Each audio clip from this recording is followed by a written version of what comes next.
Praise the Lord. ঈশ্বরের বাক্য মথি 6 অধ্যায় 33 পদে বলছে, প্রথমে তাহার রাজ্য ও ধার্মিকতার বিষয়ে চেষ্টা করো, তাহলে ওই সকল দ্রব্য তোমাদিগকে দেয়া যাইবে। হালেলুয়া!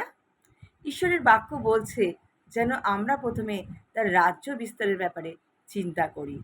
আমরা কি খাবো, কি পান করব, কি পরবো, যেন এই সকল বিষয় নিয়ে চিন্তা না করি। হালেলুয়া!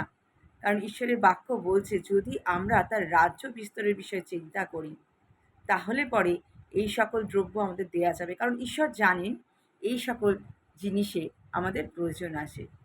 আজকে মানুষ এইসব জিনিস উপার্জন করতে ব্যস্ত হয়ে যায়, কিন্তু তারা ঈশ্বরের রাজ্য বিস্তারের ব্যাপারে ভাবে না।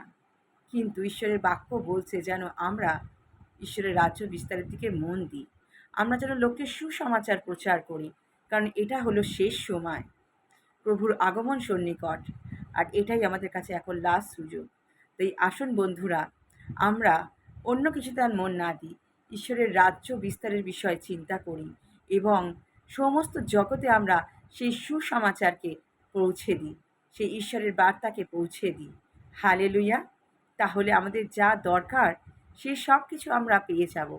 সেই সব বিষয় আমাদের আর চিন্তা করতে হবে না, কারণ আমরা চাওয়ার আগেই ঈশ্বর জানেন আমাদের কি প্রয়োজন আছে।